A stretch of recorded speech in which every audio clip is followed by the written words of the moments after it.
Welcome, everyone, to the Atlanta Motor Speedway for the Speed Demon NSRL Grand National Series, and we are just getting underway with qualifying. Yes, we are, and it's going to be hot tonight at Atlanta. You know how this track is, Rick. It's going to be slick. It's the old pavement, so you're going to see a lot of guys sliding around as we are looking on board right now with Michael Carpenter right now in P2 on the board, but very far behind that number 10 machine of Milliken, who put up a 31.06. So very fast out of Kyle. We saw him be fast last week, so expect him to be up there at the top. Hopefully his race does not get ended like it did last week, Rick, if you remember what happened there. I do. Hate to see it, but we'll see what happens tonight here at Atlanta. So Absolutely. Yep. So I'm your host, Rick Souza, and my co-host, John Derudris. We're here to give you a quick peek at qualifying. This is an interesting qualifying setup here this week with Atlanta. They have limited qualifying to just one lap, and we've got about 18 competitors in here tonight, so we'll just see how it goes. Yeah, and you know what that one lap does, Rick? It basically doesn't even allow you to get these tires up to temperature. You're pretty much going to be sliding quite a bit because those tires are a little bit colder than if you had a second lap to run, which is why you're probably going to see faster lap times in the race than you actually are going to see in qualifying. So with the 10-minute qualifying, I'm assuming they're going to advance the session pretty soon once all these guys get out here and qualify. But as of right now, we still have about 7 minutes left of qualifying. So go get your popcorn, go get your drinks, get something to eat, because this will be a exciting Atlanta race. It always is. Absolutely. So let's talk a little bit about this track and also just what to expect here tonight. So we've got another mile and a half. Of course, this is the old Atlanta. This doesn't reflect the current repaving and banking changes that is currently there today. So iRacing has not updated it as of yet. So what we've got is the existing Atlanta. So that's a rough surface that's really hard on tires. Yeah, it's very hard, and that's going to go into my 3 keys of the race here a little bit later on once we see some of these qualifying times start to roll in and once we see the grid start to form. But yes, like you mentioned, it's going to be a lot about tires. With Atlanta, the surface that this is on, it just eats up tires, and you have maybe 5, maybe 10 laps at the absolute most before your tires absolutely just go in the toilet. So you'll see these times drop off severely, probably a second to 2 seconds in fall off time, mainly just because of how this track just eats away tires. And you can see it right there on the broadcast, especially up in the high groove. You can see all those marbles there. Well, expect to see a lot more throughout the rest of this race. Well, we're seeing Don DeGroot on the track right now, getting his qualifying lap in. And I think there's going to be, we've got 8 times on the board. Am I expecting to see more? I don't know. I think that there is some guys that are saying this is a tough track. There's a very good chance that that they may just queue up and go with what they've got. Yeah, and that wouldn't be a bad idea. It's going to get into my other point of the race. It's going to be a battle of attrition too. Just being able to be there at the end, positioning yourself to win, whether that's saving tires, whether that is falling back and staying out of trouble, whatever it may be, just making it to the end of this race is going to be a big factor, just due to the length of it too, which we're going to get to here in a later segment. But yeah, exactly, it's going to be huge to just be able to keep your car underneath you. I said that last week when we were at Rockingham, and it showed to be true. You got to keep your car under you, and we saw a lot of wrecked cars, unfortunately, last week. So we'll see what this race produces, but historically, it's been really good. Well, I guess we're proceeding through qualifying. I think that I'm not really sure, but there's a few drivers that came out, maybe didn't turn a lap that they thought, or possibly didn't get what they expected out of their laps through maybe a turn or two, and basically said, I'll just start where I start. Yeah, it definitely looks like that. There are a few more cars on the track. There's Alan Kroll on the track right now who may put up a time. Looks like he is going into his hot lap. Maybe he hit the grass or something. Now we have Ashton Crowder as well. he is making his way onto the racing surface. He's a great driver too, so expect to see a few more lap times come in. But you know what? I wouldn't blame anybody for starting in the back. Just to stay out of the trouble, to stay out of everything that's coming their way. Wouldn't be out of my strategy if I was driving this week. So probably a good move as we are now closing in on T-minus 3 minutes until the grid up here, and Milliken is still there. Chapman had a close second. Same thing with Diltz. But Milliken is still taking the top spot to get his, I believe, this could be his second or third pole of the season. So we're seeing on the track right now, this is not really sure who we've got coming up. I believe this is Ashton Crowder that just hit the line. Yep, that is Ashton Crowder. That is Ashton Crowder. Yep, and he is on his hot lap right now, so he is going for broke. He's sliding all over the place. Which that's going to play into one of my other points later in the race. He is riding that high line. He's trying to get a big run off the corner. There are a couple bumps you got to watch out for that will get you loose, but he is riding that high line right up there. I think he may take the top spot, Rick. Could be, could be.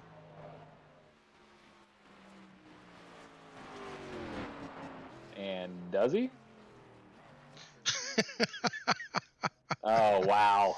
So have a little trickery here tonight. So that is not actually Kyle Larson racing, but he did run a Kyle Larson line there. So, he sure did.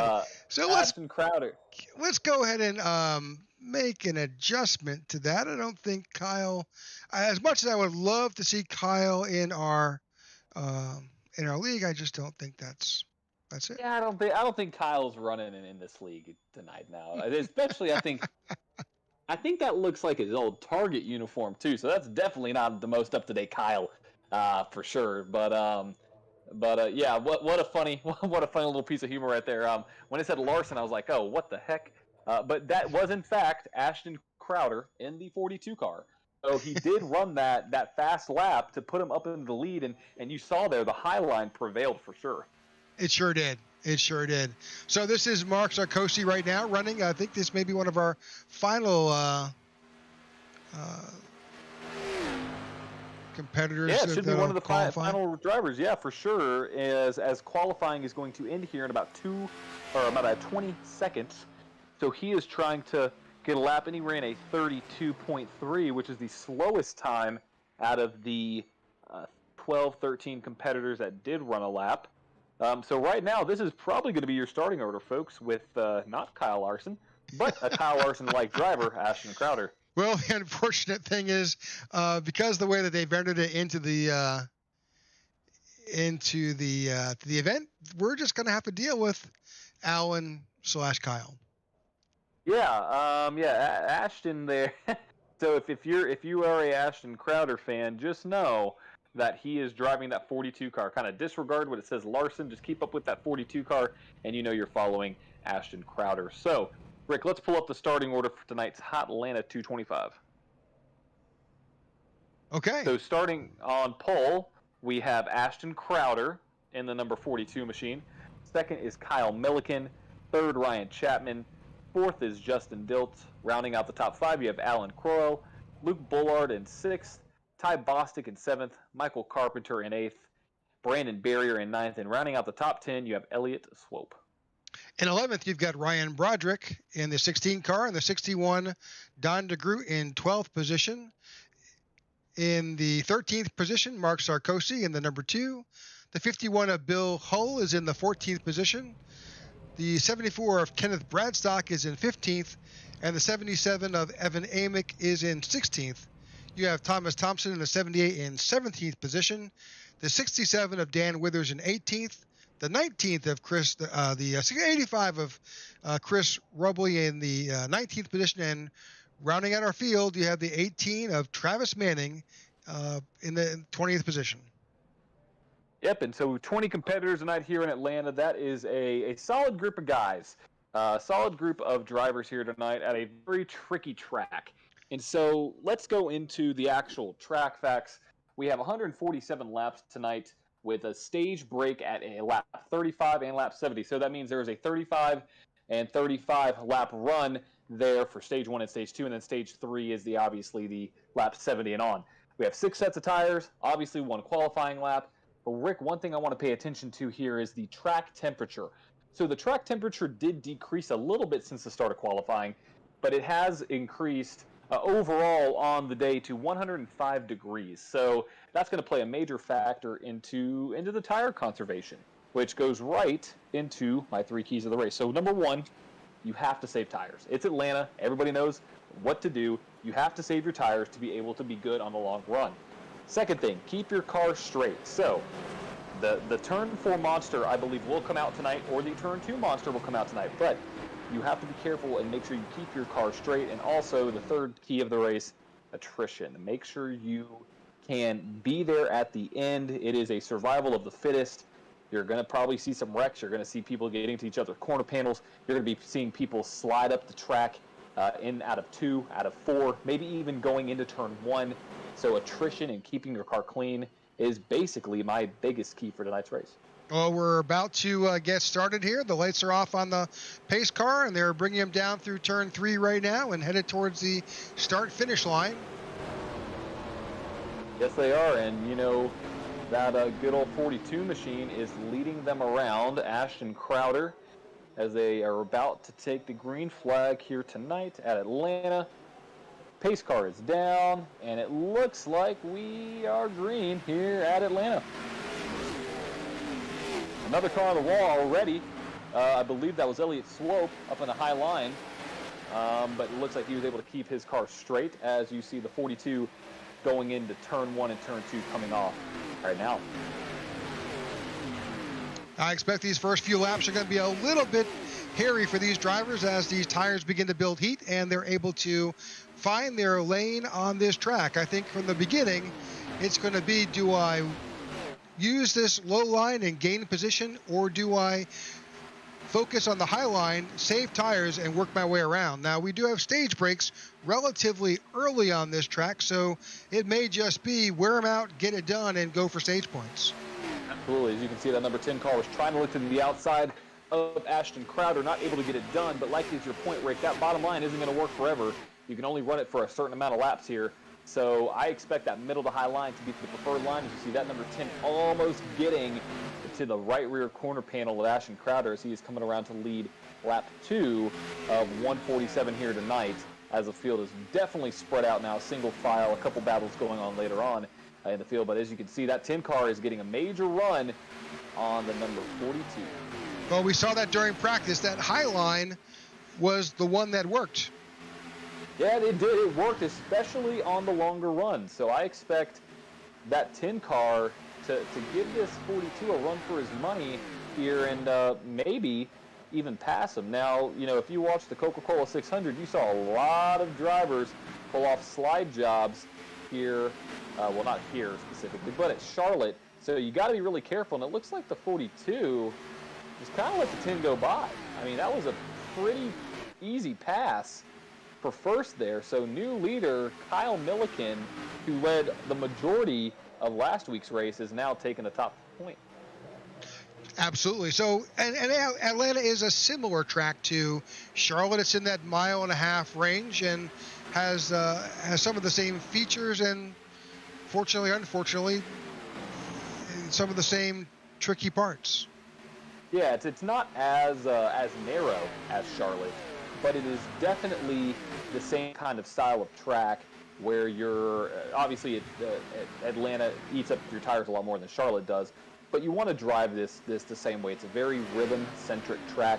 You want to be able to get in the rhythm. You want to make sure you're not overdriving your car, and you want to make sure you are taking care of your tires too, because that is going to play a major role into this race as a whole. But right now, we are 5 laps in, and we have not had a caution yet. So good job by these guys. Oh my gosh, you said it. You said it. You have to. Yeah, you know, gotta keep your car clean. Gotta keep it together as we have a battle for 4th place going on right now. That is our closest battle on the track between Carpenter and Dilts. They are 2 wide with Carpenter on the bottom. Dilts is going to get a run on the high side. Going to be a little loose there, but they are going to come neck and neck here at Atlanta. So Milliken has pulled out to nearly a full second lead over our second place driver of Crowder. Yeah, this is very reminiscent of what we saw last week. Kyle Milliken just driving away from the field. It's definitely a solid team. He knows how to drive his car. He knows how to take care of it. So he is actually probably the Kyle Larson of this race, I would say. He's been the Kyle Larson of the season.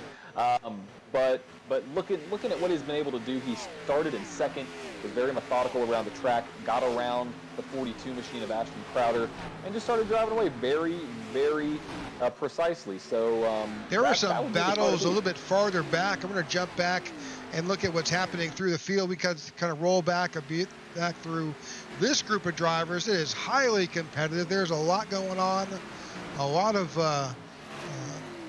movement happening amongst these drivers. Yeah, you see Bostic there. You see a lot of other drivers in that mix, and you see multiple lines being formed. You have the really high line run by the 58. You have the low line run by the 22 there. And this is the product of this track. You can run multiple lines. Now, later in the race, that high line is going to be preferred, but, use it while you have it. Use that bottom line while you have it to get some run. Just as I said, that got into the wall. That was the 58 of Brandon Barrier that tagged the wall in the safer barrier. Yep, and that was the suspicion of my earlier race pre-race comments. And the 21. 21 hit the wall. Yeah, that's the thing. As these cars go on and the tires become a little bit more worn, you are going to start sliding a lot more, and you need to adjust almost on the fly. And so what you're seeing there is those cars just get very, very, very either loose or very tight, very sporadically. As the 58 almost got to the 21, the 21 sliding, looked like he saved it. 58 hits the wall again. I believe the 21 is good to go, but that 58 looks like he may have gotten to the back of the 21 there to get him a little bit loose coming out of the corner, but able to keep it straight on back. And that, I believe, that is for the 10th position. So 11 laps in, we still have Milliken out front with not Larson, but Ashton Crowder in second, Ryan Chapman in third, Michael Carpenter in fourth, Diltz in fifth, Bullard in sixth, Prow in seventh, Takosi in eighth, Broderick in ninth, and DeGroot rounding out the top 10 at Hotlanta. And thank you, Angelin, for the kind comment on YouTube. Hey, great broadcast, guys. We appreciate that. As we have 13 people watching right now, which is fantastic. So shout out to those 13 individuals on YouTube and everybody else who's watching on other platforms. Absolutely. Why don't you like and follow so you can keep up with our next broadcast. We appreciate you tuning in and staying with us for the Speed Demon NSRL Grand National Series race here at Hotlanta tonight. Yep, brought to you by Butt Kicker, Affordable SEO, Elevated Outdoors, and obviously, the main sponsor, Speed Demon. Always good to have them on board. So if you're looking for a great series to follow, this is the series to do it at. These guys are highly competitive in these Xfinity cars. They know how to drive, and we see a battle right now forming between the 10 and the 42. 42's coming back. He is coming back. So, Rick, do you think the 10 burnt up his tires trying to get a big lead on the field? I don't think so. I mean, I watched his runs. He was definitely very methodical. He's picking that his line to run, and I think that maybe the opposite. I think the 42 was kind of saving himself to come back towards the and make a run for the stage points. Yeah, absolutely. We are about 20 laps away from that. 10 first was a stage little break. loose coming out of 2. Yeah, and see, that's what I'm curious. Was he pushing a little bit too hard? Now, I mean, right now the 42 is completely checking out, already up to a half-second lead and growing on that 10 car. So I don't know. We'll have to see what these lap times are towards the end of the stage. But this is the point of the race where these cars are going to change massively. Around 10, 15 laps, you are going to start to see your car see really what it has. And right now, that 42 machine is on point, running 0.3 faster than Kyle Milliken that last lap. I think that was brought on a little bit by the 42's aggressive approach and Milliken's bobble out of 2. Yeah, we'll see what the laps are at the line right here. 0.4 faster, right there out of Ashton Crowder. I mean, that's a very impressive lead making it all the way up to over a second lead right now on Kyle Milliken. So I would suspect that Tim car may have driven it a little bit too hard, too early on. Maybe so. I think here the at story, Atlanta. the story here, John, is that Michael Carpenter, who started in 8th, is now up to 3rd here. He's picked up 5 spots starting since the start of this race after 17 laps. Yeah, he has, and he is on the prowl.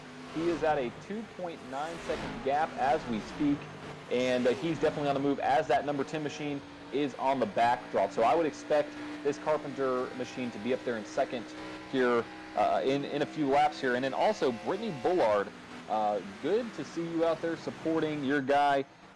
He is running in the 6th position. So there he is in that black rifle coffee car, very reminiscent of Noah Gregson machine right there. He looks like he may be about to get passed by the 16 at Broderick, but shout out there for you, Brittany. And there's the battle right now going on between those two drivers. A little bit of blinking, and we've experienced this last week. Yeah, I think we had the same bit of technical difficulty with that driver in the past, but Yeah, seems to kind of to settle itself out. But Rick, as we were saying this, the 42 machine has jumped out to almost a 2-second lead right now on Milliken.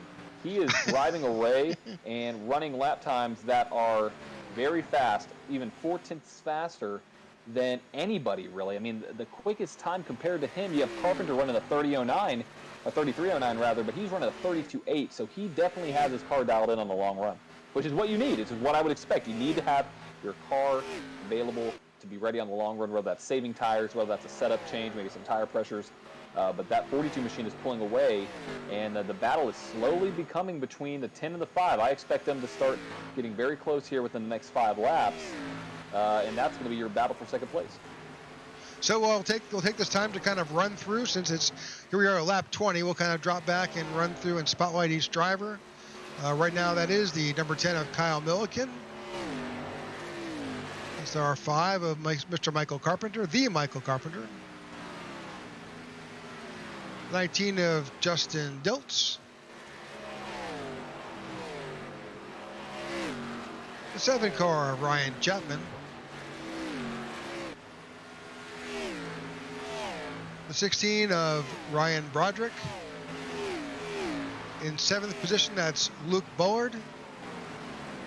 And in 8th, after jumping up 5 spots, that's Mark Sarkozy in the number 2. The number 9 car of Ty Bostic. Got a good hat I'm sorry, the 22. And 10 of Bill Hull. Yep, and that is your top 10 here at Hotlanta. 22 laps into 147 lap event. As we see the 61 of Don get really high into the wall there, which is going to allow the 21 of Swope to pass him. Definitely it's going to be a factor in this race, as they are now battling for that 10th position. Elliott passes him without a problem. So now Don DeGroot is back in the 11th position, or my bad, 12th position rather. As you have Kenneth Bradstock there in the number 13 position. We're driving that number 74 Southern E Motorsports car. And you have Alan Kroll there in the 14th position in that elevated Motorsports machine. Dan Withers out of New Brunswick, out of Southern E Motorsports. He's back in 15th. 16th, you got Brandon Barrier out of Eden, North Carolina in 16th. Right on his tail, you got Chris Robley there, back in 17th. And starting with the multiple lap down cars, you have Thomas Thompson, who is 1 lap down. And then the last car on the track, Evan Amick, out of South Carolina, is 3 laps down. Now, I wouldn't count him out. He's a strong driver. There's probably going to be some cautions, but the stage brakes are definitely going to play into these guys' hands as we are now making our way back up to the top. That is not Kyle Larson. That is actually Ashton Crowder. Got to plug that there, guys. We're not that famous. We're not that famous yet. But he is driving that Kyle Larson machine. The Capital he's One 4 car. seconds over the second-place driver. Yep, he is pulling away and doing a great job at it. And that's what I was noticing. He can just pull away from the field as Carpenter is slowly closing in on Kyle Milliken there in second. They're about 0.8 seconds away from each other right now. So I expect Carpenter to get by him here at some point.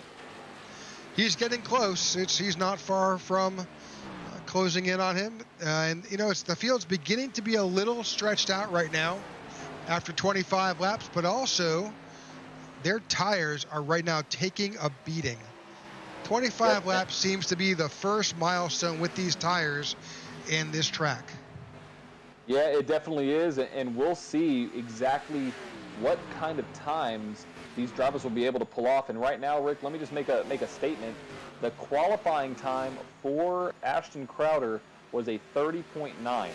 This last time around, he ran at 33.2. That is over a 2-second fall off in time just in 25 laps. So these tires are just taking a beating here tonight. As the 5 car is right on the bumper of the 10 car, Rick, let's go over to that battle right now and see if that number 5 can pass that number 10 machine of Kyle Milliken. We'll keep an eye on the 5 of Michael Carpenter. You can see just how good he is in the middle of the corner there, making his way up to the rear bumper of that 10 machine. As the 10 gets a little loose, and yeah, perfect. Right on board here, see what he does. He's definitely the faster car, for sure. He can drive his car in a little bit deeper than the 10 can. You can see right there, middle of the corner, as we have a car coming down pit road. Not really sure who that was. I believe that was actually Christopher Robley or Ty Bostic. That was Christopher Robley entering pit lane and trying to make I guess, time for tires. It's that time. Yes, trying to maybe short pit. That's not a bad idea. These guys have been going green flag racing since the start of this race. So why not? Well, these drivers out here in first, second, third are all basically sliding around and come down and get some fresh tires and make up some of that ground you missed. So Michael Carpenter is now nearly 6 seconds behind our leader. Yes, he is, and it's definitely growing. That number 42 machine of Ashton Crowder knows how to get it done here in Atlanta. 29 laps going on 30 laps in here next time by. And keep in mind, we have a stage break at lap 35. So these drivers are going to definitely be coming in for some tires here pretty soon. I would expect them to go to the end of the stage. But right now, you have Larson. Crowder, Carpenter at the top. I know. It's easy to make that mistake. Unfortunately, we'll get that corrected, I'm sure, for the next race. Absolutely will. And looking back, there's Justin Dilts right there running a nice race in the 4th position, doing a nice job. Always see him running up in the front out of Phillipsburg, Pennsylvania. Elevated Motorsports, rather. And that is a very familiar number 16 car. I believe that is a A.J. Allmendinger scheme for Ryan Broderick out of Ryan Broderick Racing. He is running tonight here in P5. Good run for him so far. As we are now making our way to about 4 laps to go until the stage ends. Looking at Luke Bullard there. Looks like he got his connection fixed. He's running right there in the 6th position, so good run for him. Mark Sikosi out of Elevated Motorsports running that throwback to Rusty Wallace. Love seeing him run those throwback schemes. Seems to be a theme there for Mark. As we have a nice little battle going on between, you have Ryan Chapman in 8th, Elliott Swilton 9th, and Brad Stock in 10th. Oh, Elliott slams a wall. Yep, and that's exactly what I was talking about, Rick. These corner exits are nasty. So you saw Elliott Swilton just to rear end completely go out underneath him. And that was my second point of the race. Keep your car straight. And unfortunately there for that 21 machine, he slapped that wall. Good thing a stage break's coming up. I don't think he'll go a lap down, but he's definitely going to go to the back of the field. Yeah, he's definitely got some damage there. That could have made a major impact to his steering and his running. I don't think aero is too big a deal, but he's got some. He flattened that right side. Yes, he did. He definitely flattened it to. Completely like a flattened like a pancake. It's definitely some damage on that machine now, as Ashton Crowder has made his way up to a 6.5 second lead over Carpenter and almost a 10-second lead on Kyle Milliken. So right now he is coming to lap 35. We should be getting the stage break anytime soon here. as that 42 machine is going to be coming to the line fairly soon. About a lap and a half should be the end of the stage. Yep, he's currently on the backstretch. Comfortable lead here to win the stage. And what a stage!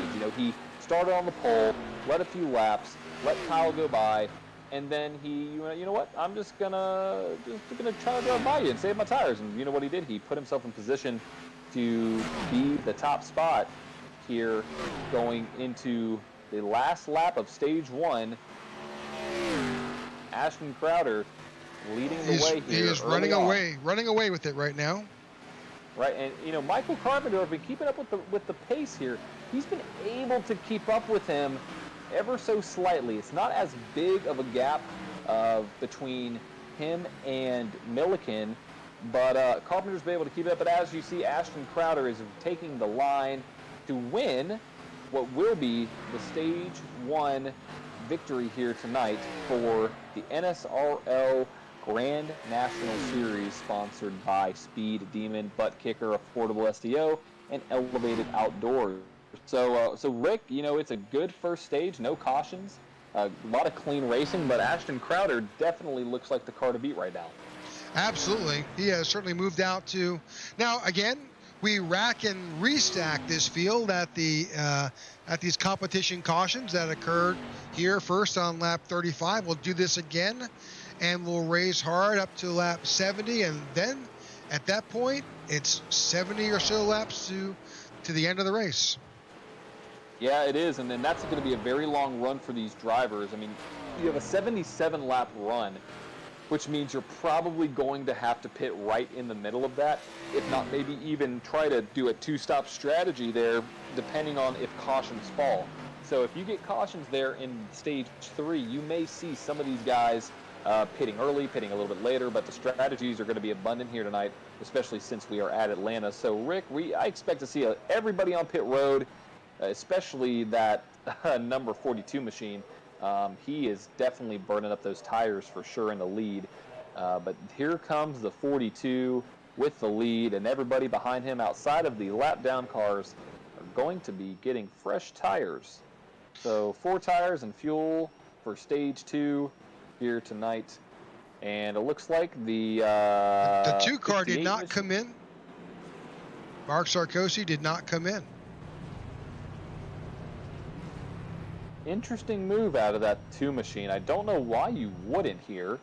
He didn't pit under green, and with a 2-second fall off, Rick, that just screams danger for me. I don't know what I would do if I was the rest of the field, knowing that I had a car in front of me with 34, 35 lap old tires. That's a gamble. I don't think I can make it to lap 70. Maybe he is assuming that there's going to be a caution. I guess that's all maybe. I could imagine.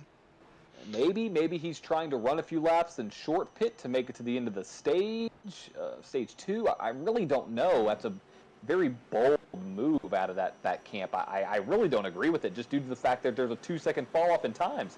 I mean, you're going to be eaten up by the rest of the field. So you've got the 2 of Sarkozy, the 74 of Kenneth Bradstock, and the 7 of Ryan Chapman. Wait, here they come. They're coming in. I think it was... Well, smart move. Yeah, I was about to say, Rick, we're about to see the big one here tonight at Atlanta, because those drivers up in the front are not going to have any tires at all. I mean, they're going to be sliding around. I mean, I would expect those tires to be basically corded up and eaten up throughout the entire top 6 there. But so good moves out of those drivers. Well, I think maybe he was coming in. Yeah, maybe it's also, there's 20-plus drivers here. Pit road gets very crazy sometimes coming in. Maybe it was just their discretion to say, let the first half go in. We'll pick up the second lap and go from there. So possibly, you never know. But right now, that makes Ashton Crowder, again, your leader here tonight, with Kyle Milliken, I believe, in second place. Carpenter dropped to third there.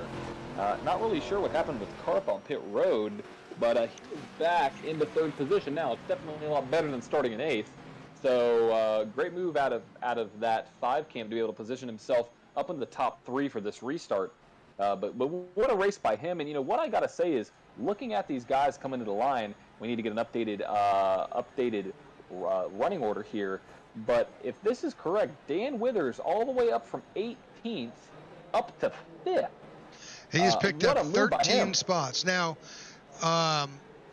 just to recap the field, it looks like everybody has made it out of and pitted on lap 37. We do have some with extended times in. They may be probably just picking up some and correcting some damage that may have occurred. A lot of guys tagged the wall a bit, kept it green, but they certainly inflicted some damage on themselves. So. Yeah, and that's going to play a factor, going into the ending stages of this race. You want to make sure your car is straight and car is clean. Those go hand in hand, unless you can spin without getting any damage. I'd go back and look, see if we get a replay here.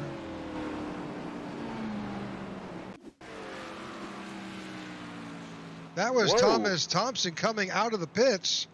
Looks like he didn't hit anything, but he definitely... Oh, yes, he did. Oh, he slammed the inside wall. And Rick, those tires are going to be shot.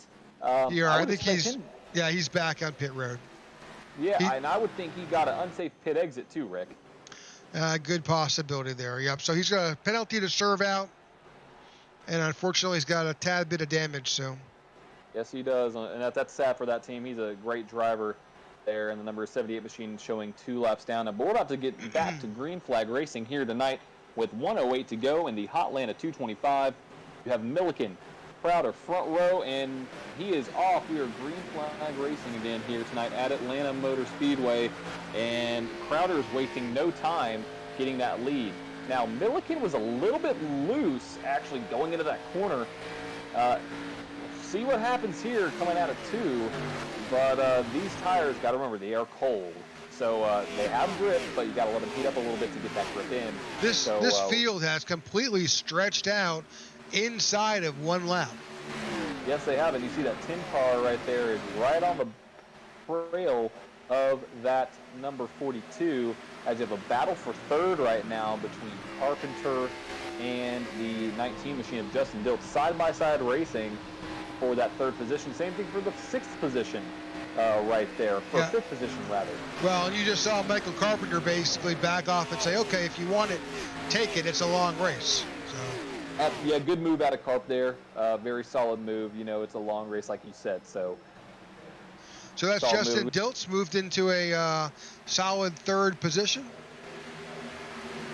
Yes, he has. And looking back at the field, we basically have a single file field except for those cluster of cars right there. I believe that is the 21 machine of Elliott Swope on the bottom. I may be wrong. Oh, he slides up the track a little bit. Can't tell who that is, but they are now clustered up coming out of turn 2, Rick. It wasn't Elliott Swope, but it is the 5th car back in the line. I believe that is Bullard there. Yeah, it's a cluster of drivers right there, nose to tail, all on it looks like a snake almost. They're all following each other's toe, trying to get some runs right now. As you see the 16 there, the 51, as the 16 is looking low. Out to make a move. 67 machine of Dan Withers, and passes him very cleanly. So good move by the 16 machine. And look for the crossover there by Dan Withers. So what a move by Dan going low. He's looking to probably pull the slide job up on that 16 machine. Let's see if he does it. He does do it. Oh, whoa, whoa. So, I guess you could do it. Oh, that's the problem. Oh, hold it. He's got it. Hold on to it, Dan. Oh. In the wall. He hit the wall. Oh, Dan was sliding all the way through the trial. He's still sliding, still in trouble. That 16, he's still in the wall right there. You come back down the track. Oh, gosh, let's follow these guys right here, Rick.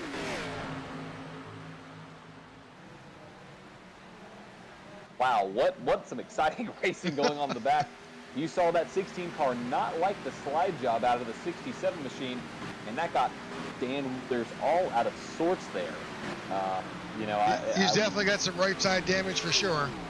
Yeah, and he dropped all the way back. Gosh, all the way back to the 11th position. He was all the way up in 5th there for a moment. So unfortunate for that 67 machine there, him and the 16 getting into it. as we look like, Rick, we could potentially have a race for the lead coming out of turn 4. That 10 car is hunting down that 42 machine. And don't look too far back. Justin Diltz is close within almost a half second now on these two leaders who are going neck and neck going into turn 1. We've got someone, the number 10 of Milliken has found his way back up, and we needed some competition at the front here. That's some great driving by Kyle Milliken. And look at how far he drove into the corner there. He definitely got a strong corner entry. I'm a little bit worried about that, though, Rick. I wonder if he is pushing it too hard on corner entry. He's going to burn up those tires and slowly make his way back. That's one thing that I noticed last run that he was doing. His corner entries were so much deeper right there, as you can see, so much deeper than everybody else. I wonder if that's going to cause him some trouble later on in the race. Well, what we saw last time was the 42 back off and hang back, save his tires, and then use them as he got closer to the stage break. Yeah, he does, and you see that 10 car basically going to the bottom of the track, trying to get a big run off the corners there in turn 1 and 2, and also 3 and 4. Not been able to pass the 42, but he's definitely putting pressure on here as they go into turn 1. And same kind of thing. You see that 10 car start up in the middle, drift back down to the bottom as he now is losing a little bit of ground on that number 42 machine. But don't look long, Rick. You have a long line of cars behind these two guys that want the lead. You have Justin Diltz, you have Michael Carpenter, you have Luke Bullard and Ryan Broderick there, all within a second and a half. So you have a lot of drivers that are very close together looking to get their first win of the season, too. We are on board with Kyle Milliken as he challenges. Here we go. He's got it. You're on board as he takes the lead. Does he have it, though? Battles for the lead. Yep, he had a run. Good run by the 42 to keep that front position there, but you saw Kyle go to the bottom, which he hasn't done all race. But you see basically Crowder there blocking that middle line, not letting that 10 car do what that 10 car can do best, which is go to the middle and then drop back down as the 10 car has another run now going into the tri-oval and also possibly going into 1. We'll see what the move is here. He does go low. Oh, he's getting close to that right or left rear of that 42 machine. 42 shuts the door coming out of turn 2. Got to be careful with that, Rick. You don't want to try that too many times because if you make one small hiccup, you may see yourself end up in the wall. Well, he is burning up a lot of good rubber trying to make this attempt. Yeah, he has, and that's what I was worried about, Rick. I'm worried that 10 car is just using too much of his car too early on and not being able to compete later on in the stages. You saw him drop to 3rd at the end of stage 1, and you can kind of see him falling off a little bit here as that 42 is now up in that high line. So you see that 42 get a nice run off the corner. That 10 car is definitely going to drop back now off that lead car. Well, we've got a nice battle, top 4 here for certain, between Crowder, Milliken, Carpenter, and Diltz. Yeah, they're all right there, and you also have a battle for the 5th position between Broderick and Bullard there. They are nose to tail coming out of 4 going to the line right now. And, this is what these long runs are going to produce. We are exactly 18 laps into this run, and this is exactly the same point in time where Crowder started pulling away from everybody. So we'll see exactly if my hypothesis was correct, if that 10 car was burning up his tires to where he drives a little too hard and not able to be here at the end of the stage, which is what is needed. So Crowder looks like slowly but surely pulling away, making his gap up to 0.6 of a second. Well, thank you for joining us. This is lap 54 of a scheduled 147 here at Atlanta for the Speed Demon NSRL Grand National Series event. Our Hotlanta 225 is underway. We've got Crowder in the lead, followed by Milliken, Carpenter, Diltz, and Broderick. That's your top 5. Yes, it is the top 5 tonight, and looking back, going a little bit further, Rick, we have Luke Bullard in 6th, Kenneth Bradstock in 7th, Ryan Chapman in 8th, Mark Sikosi in 9th, Bill Hull in 10th, and going a little bit further back, we have the number 9 machine of Prowl in 11th, Don DeGroot in 12th, Elliott Swope in 13th, Dan Withers all the way back to 14th after that nice run at the end and beginning of stage 2, and you have Ty Bostic in 15th, Barrier in 16th, Evan Amick in 17th, Thomas Thompson there in 18th, Robley in 19th, and rounding out your top 20 here is Travis Manning, who's actually not on the track. No, I think those bottom three drivers are pretty much in the pits. They're having repairs made, and they're just unfortunately they were involved in some earlier incidents. One car incident that didn't impact the race, but unfortunately took its toll on their vehicles. Yeah, it definitely did take a toll on their vehicles, and it's such a shame early on in the race. You hate to see that out of any car, but it's just the product of this kind of racing. It happens, to a few drivers every race. They get knocked down in the early parts, and with no quick repairs, can't really do anything. So unfortunate for those drivers there. But looking right now, that 42 machine, he is on rails. He is slowly pulling away like he did last time. Yep. So we'll take this opportunity to run a commercial. Don't worry, you won't miss anything. We'll run that side by side, and we'll be right back.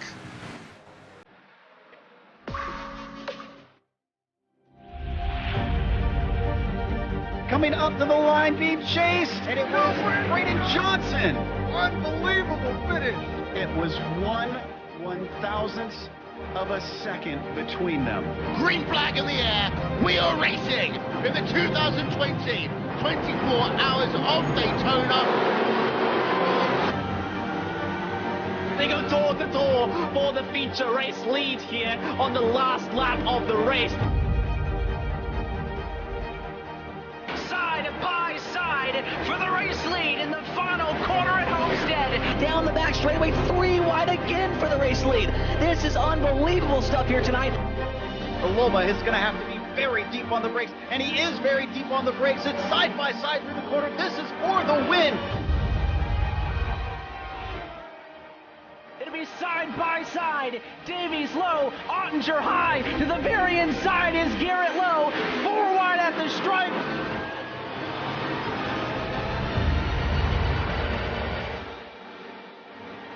For all he's worth here on this outside line, neck and neck. Who's going to back out? Does anyone back out? Verstappen starts to squeeze on the inside, and now he'll try and straight line it. Goes under the apron. Drag race to the line. It's so close to call.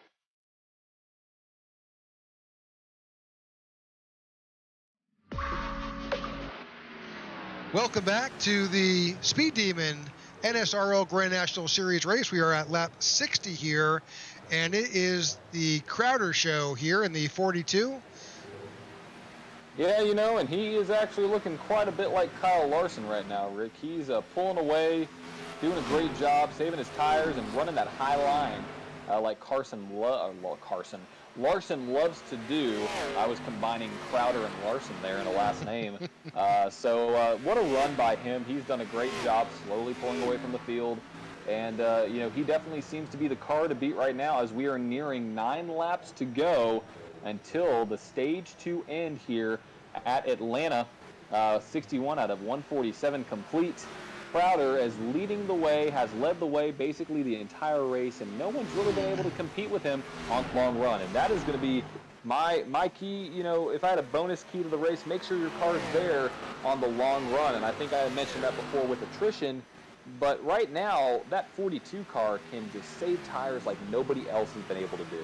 Yeah, he's completely hooked up. And again, for those that are not aware, this is an open setup league, and that means that the drivers and the teams get to create their own setup, just like you would imagine on Sunday or your weekend race. They are able to tune that setup, configure to make it work for them, and tweak it the way they like, and not just take what iRacing delivers. And so you can see he's not only driving his race, but he's driving his car. Absolutely he is. He's moving around on the track, trying to figure out what is the best line to run. And he has been the only driver, Rick, that's been able to keep it up as high on the track as he's been able to without There's a slight bobble there a little bit. Yep, I spoke a little bit too soon, but that is exactly what I was going to say. He is able to keep his car all the way up there, very close to the wall, which is what you need to do to win here. You have to keep your car in the line that was the fastest. And right now, that high line is the fastest. He has it glued in. He's really great on corner exits, which is what you need. You need to be able to carry speed throughout the exit of the corner. As you can see him drop down a little bit. I think that turn 4 scared him there a little bit, dropping down to the middle. But he's done a great job. Great job out of that 42 camp. But also, looking back, Michael Carpenter's on the same pace as he was at the end of stage 1. He is possibly going to pass this number 10 machine of Kyle Milliken here very, very soon. The gap to about 1 second exactly between him and Milliken, and he was able to pass Milliken on this last stage. So with 5 to go, you got to make your move now to get as many stage points as you can. So why don't we take this opportunity to take a stroll back through the field, and we can go back and highlight our drivers as we run through. Absolutely. So right there, riding along, we have Kyle Milliken in P2 right now, running a great race so far. You have Michael Carpenter out of good old Greenville, Tennessee boy, got a rep in that number 5 machine. Looking back, Justin Biltz in the number 19 machine in the 4th position out of Phillipsburg, Pennsylvania. You have Ryan Broderick rounding out the top 5, so good run by Ryan. Moving on to the 6th place driver, you have Luke Bullard there out of Southern Mead Motorsports. What a strong presence here tonight out of that team. And in 7th place, you have Kenneth Bradstock there in that number 74, another Southern Mead Motorsports team. And then Mark Sikosi in 8th. Bill Hull in 9th. And going back through the field, you have Ryan Chapman there in the good old 10th position. Always making their way to his front of the race. What a good looking paint scheme too, Rick. I love that car. Very cool. Yep, right there you got Don DeGroot in that DeWalt Lex Volt 61 Camaro. Showing a little bit of right side damage there. He may have a little introduction with the safer barrier here. Possibly, and it's it happens to everybody, Rick. You know, it's part of the racing here. As we are now looking along at Alan Kroll there in the number 12 position.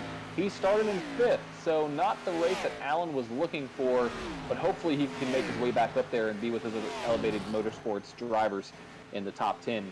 Looking back, you have Dan Withers there, able to keep it steady in 13th rather. Definitely needs to come down and get some of that damage fixed from before, and looks like he's very slow. That was a very odd entrance into turn 1. Not really sure what's going on with that number 61 or 67 machine, Rick, but he is definitely off pace. Big time off pace. We could take a sniff at what Dan is running here. Oh yeah, way down speed out. Corner exit is really slow. Yeah, he is way off pace, and I don't know why. He's able to get a nice top speed, but it's just like the corners are just not agreeing with him at all. Well, we've got a lot of laps already on these tires. And he does have a lap 70. Good bit of right side damage there from his previous incident. So yes, he has, and we are now, Rick, this should be the end of the stage as we are now riding along with Elliott Swope. So, let's jump up to our leader. Yep, there is good old Ashton Crowder there in that P1, about to take Elliott Swope a lap down. Can Elliott be the last car in the lead lap? Oh! He does it. Elliott beat him out, which is nice. So good run by the 21, and then multiply that by 2, and you have your Stage 2 winner there with Ashton Crowder. So 2 stage wins for the Ashton Crowder team. Let's see if he can take the sweep tonight. But you know what's going to come into play, Rick, in Stage 3? Got green flag pit stops. So, what are these guys going to be able to do on pit road? You know, the 442 machine's been great on track, but if that team isn't good on pit road, you may see a little bit of a change in pace here in Stage 3. But now, Rick, let me tell you something. The gap was not as big as you thought it was going into stage or coming out of Stage 2. It was only a 3.2 second gap between first, second, and third. So it definitely wasn't a 10-second gap like you saw before. So these guys are figuring it out for sure. So I expect Stage 3 to be as hot as the race name, the Hotlanta 225, here once we get back to green flag racing. I think you're 100% correct. They're figuring this track out, and it's coming together for them. Where we had a runaway, which is someone who knew the track, knew the way to get around, what was good for him. He learned, but also the folks that were following behind him, they learned too. They saw the high line, and I think that they're adapting. I think that's why we saw in the second stage all those folks spread out. We saw them move in up to that high line, and the field begin to stretch out and got closer. So we're seeing all of our leaders come in. Looks like the top 10, 12 drivers are already in on pit road. Yes, they are, and they are ready to come down and get those 4 fresh tires, which is what is needed here, especially after this long run that we have. But it's not going to be the longest run of the race, I imagine. At the 10 car is right with the 40 machine. This is going to be a battle to basically who's going to win pit off of pit road. And Rick, that number 10 is wanting to get a good jump. I believe the 42 may have him. And simultaneously, they pull away. Going 1-2 is Crowder, Milliken, Carpenter, and third. We have a battle. Little incident. Battle off of pit road. Yep, with the 19. Dude. So that is not good, and I hear some chatter on the radio, Rick. I don't know what's being said, but it's probably not hi. Have a nice day. Hope you're doing well. So that was amazing. Let's go back and see if we can take a look at that, Rick, because that definitely looked like significant impact for the 19. Let's go back and focus on Justin Diltz, and we'll wind this back a bit and see what we've got.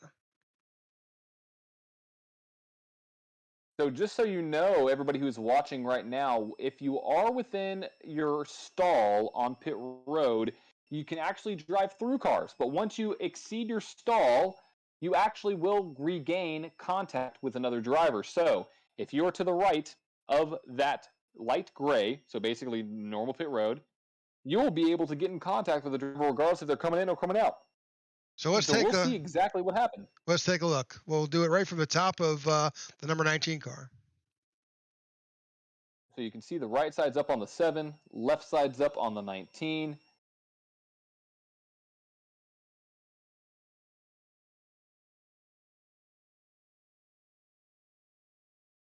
I believe this is in slow motion. It is in quarter speed, so yep. So he's down. And here he starts to pull away. So nothing there, and this is what I was talking about. You can drive through that car right in front of you. And don't really see anything here. Oh, yeah. So let's change cameras real quick. Yeah, there it is. So he just did not see that 16 car coming up of pit road. I mean, much faster than that number 19.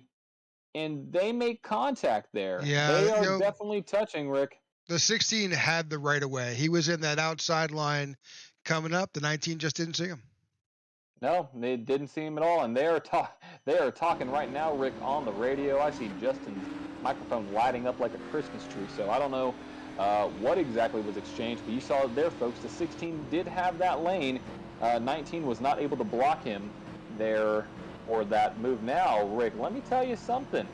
I'm riding around with this number 42 machine. He is actually at the rear of the field now.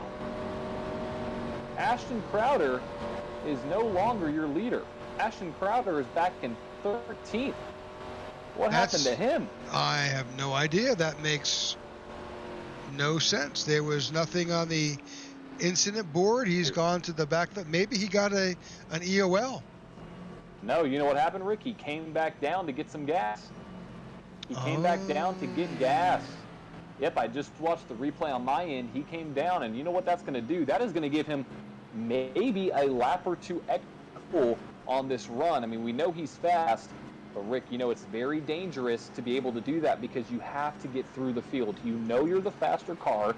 You can't overdrive it, but also this is going to be stage 3, so they're going to be battling for the lead and battling for all the positions here. So very, very interesting out of that number 42 as we were about to go green. So that makes the number 10 car of Kyle Milliken your leader with Michael Carpenter in second, Ryan Broderick in third, Justin Dilson in fourth, and Luke Bullard in fifth as we have the field stack up. Kyle Milliken top lane, Mike Carpenter the bottom lane. As you see the field stack up. Green. We are green flag racing. Yep, we are racing again here at Atlanta. That 10 car gets a jump. And you already see Luke Broad, or you see Crowder going 3 wide. We have a car on the bottom hitting the inside wall. Car has wrecked. That's Brandon Barrier. No caution so far. We are green as a car has spun out of, or coming into turn 1 rather, as you see them going down into turn 3. And I'm gonna keep an eye on that number 2 machine, Rick, and see how he does. Right now he is in the 13th position. We can go back and look at that incident with Brandon Barrier once this race settles down a little bit here, but it is a tight battle here at the front with the 10 car of Kyle Milliken pulling out to a pretty good gap over our second place car of Michael Carpenter, who is battling himself with Justin Dilts right behind him. Yeah, it is, and don't look too far, Rick. Ashton Crowder has already made his way up to 9th. I am not surprised. Made his way up to 8th, as I was just talking.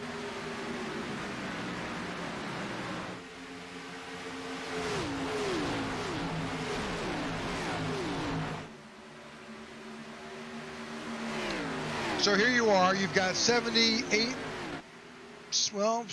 laps to go. Yeah, 70 laps to go for tonight. As I'm keeping track of this number 42 machine, Rick, he has made his way all the way up to 7th now, getting by the number 17 car, Luke Bullard there. He's definitely making his way through. He is on the hunt. He is on the hunt. He is the car to beat, up to 7th place right now. And we know that car's fast. I mean, we know he can get to the front. We know how he can get it done here. Started P1 stage 1 stage 2.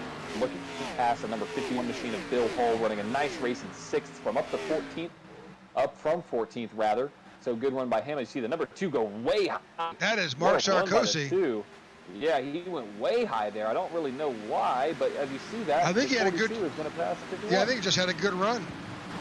Yeah, I agree. So 51 gives up the position, and 42 is back almost into the top 5.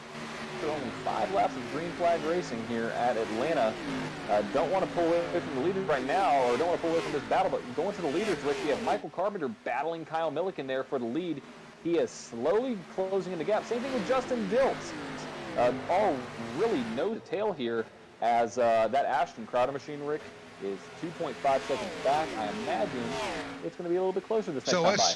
Let's take a look at some last lap times here. That will be the tail. So, yeah, he's running.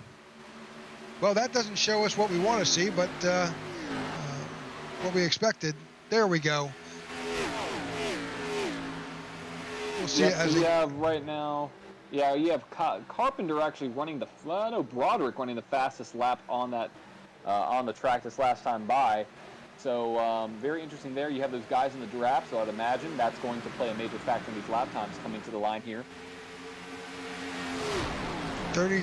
He's a 10th faster.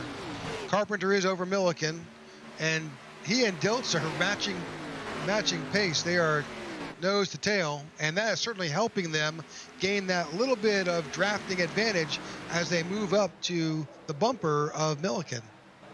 Yep, but don't look too far back. That 42 car, I'm watching him go around. He is doing a nice job saving those tires, where the 2 car behind him is just burning them up. I've been watching his corner entry. That 2 car is burning up his tires. But as you said, Rick, we have a nice 4 car battle for the lead essentially right now. If any of these guys make a mistake, you're going to see a new leader here as the 5 car is right on the bumper of that 10. We'll see if the 5 decides to make a move going into turn 3, and it looks like he might try to go low.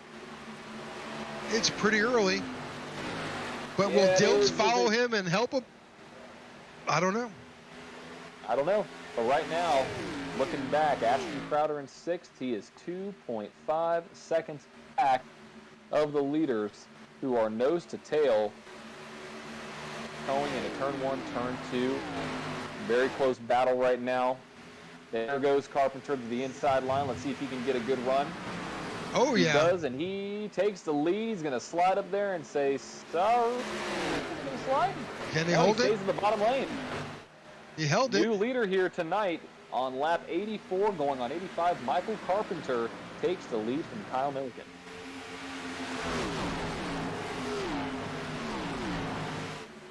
So while they were all battling, Rick, this drew in the number 7 machine of Brian Chapman and the number 42 of Ashton Crowder there by about 0.3 of a second.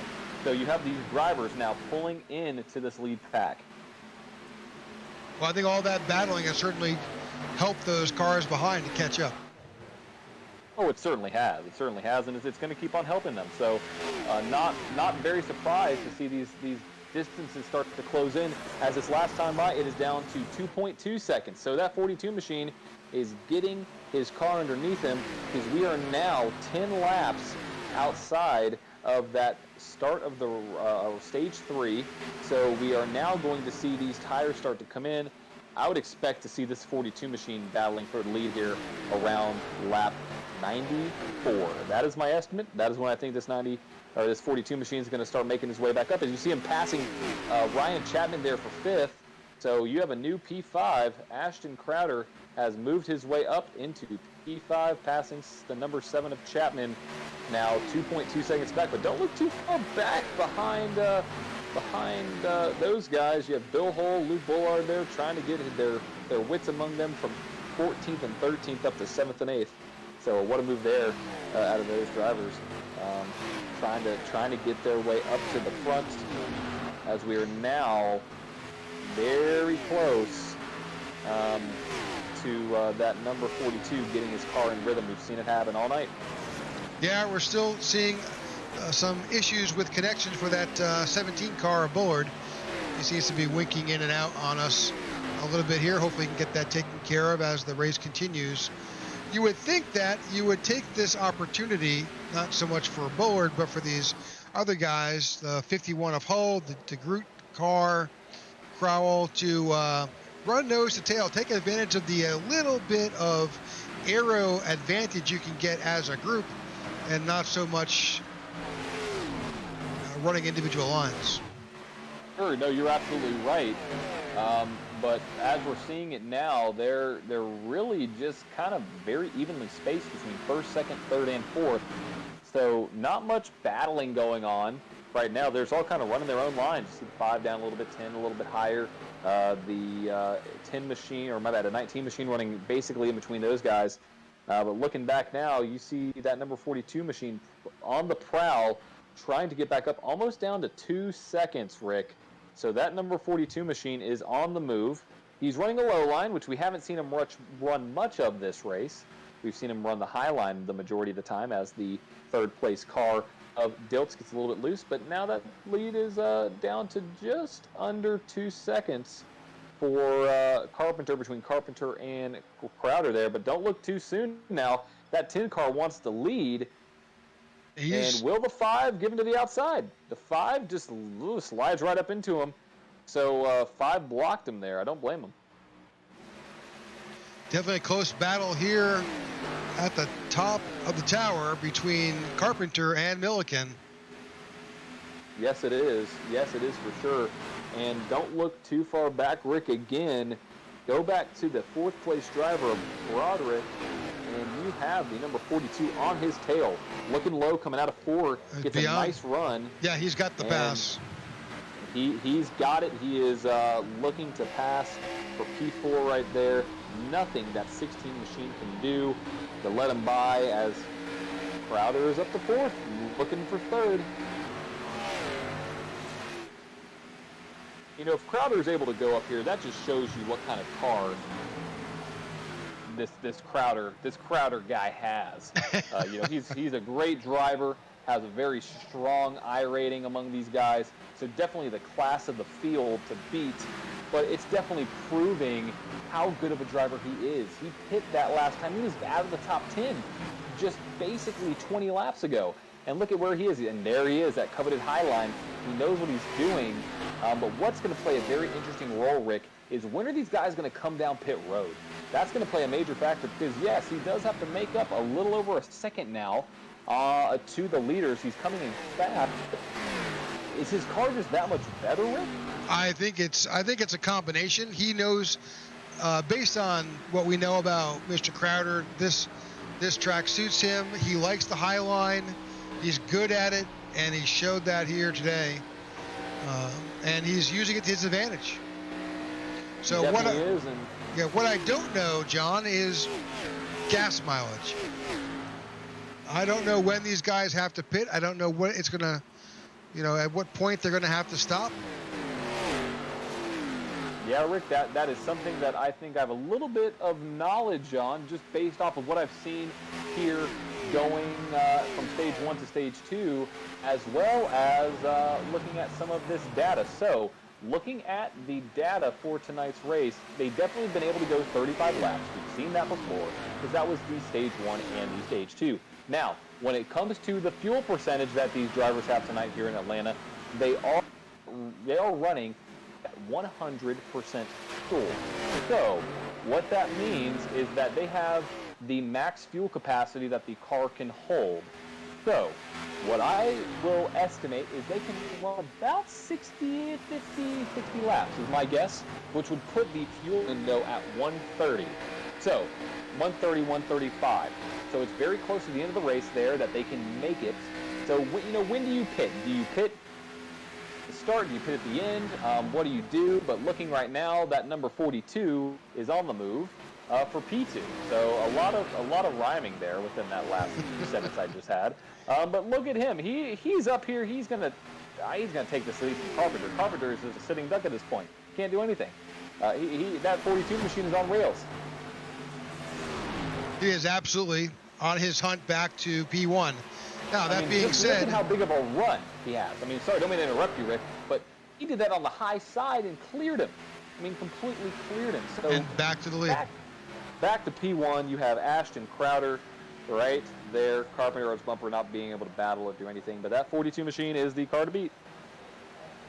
He is certainly hooked up here at Atlanta.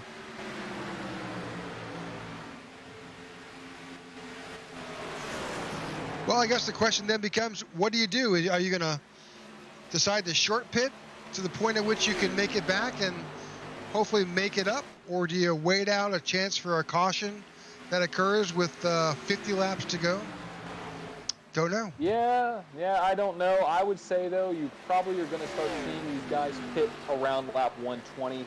Kind of split it in a half right now because it was technically a 77 lap run between lap 70 and lap 147, but with 5 caution laps, it's down to about 70 to 72 laps. So split that right in half. You got 35 laps. So you're looking at drivers coming in here within the next 10, 15, maybe even 20 laps. If it were me, I would stay out as long as I can to get those fresh tires at the end so I can run it to the absolute end of the race. That's just me, Rick. I'm not driving tonight. These guys are. The question I've got, what does Crowder know that when he came back in to top off and get a few extra sips of fuel that we don't know? Is there more in that tank that that he thinks he's got enough? Because if you know you're going to have to come in, why bother? Why bother coming back on pit road and then crawling back through 16 plus competitors to chase the leader down? Yeah, it would be pretty impressive for him to make it 71 or 72 laps on a tank of gas, because that would be significant amount of mileage there. So he may just try to play it out just a little bit longer than the rest of the drivers, just so he has that extra long run speed at the end of the race. So where, let's say other guys pit with 20 to go, he can pit with maybe 15 to go or maybe 16 to go. That way he can have a little bit more tires towards the end of this race. But looking at it now, Rick, he has his car dialed in. He knows the strategy. He knows what he's doing. And he is the class of the field right now pulling away to almost a full second lead over Carpenter in second. So he definitely knows something that these other drivers may not know. Well, with 46 laps to go and Mr. Crowder back in the lead, we're going to take this opportunity for a short commercial break. We'll be right back. You won't miss anything. It will be side by side.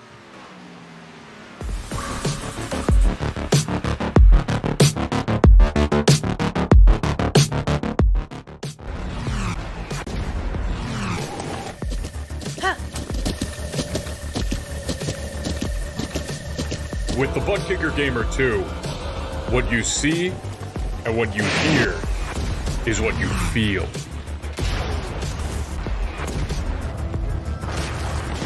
Butt Kicker. The future is feeling.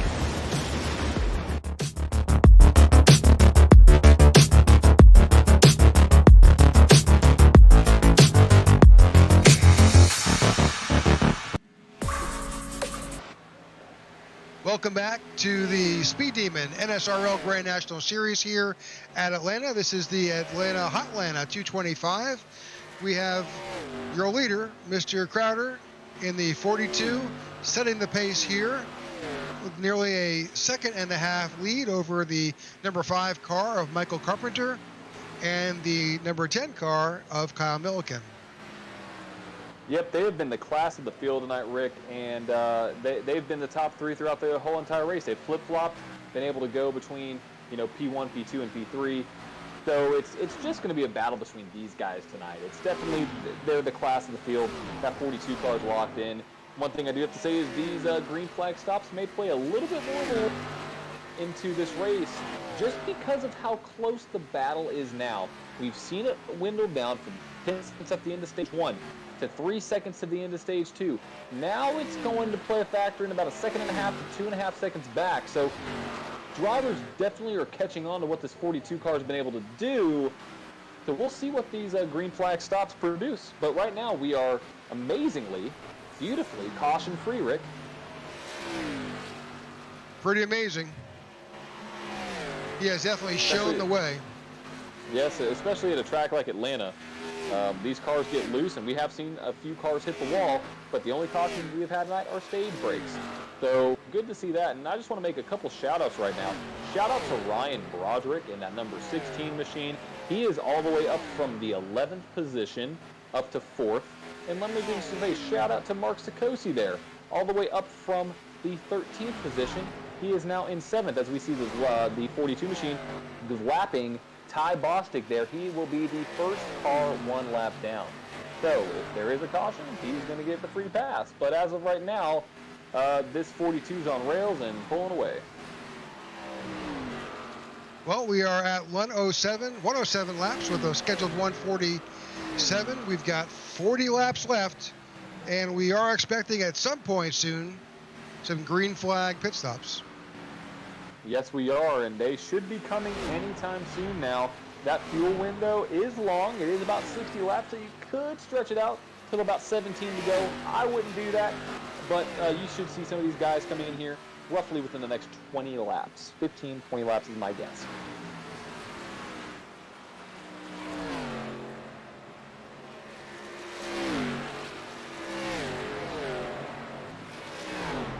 Scrolling back through the field here with Kyle Milliken. Here we go. Kyle Yep, Milliken. there it comes.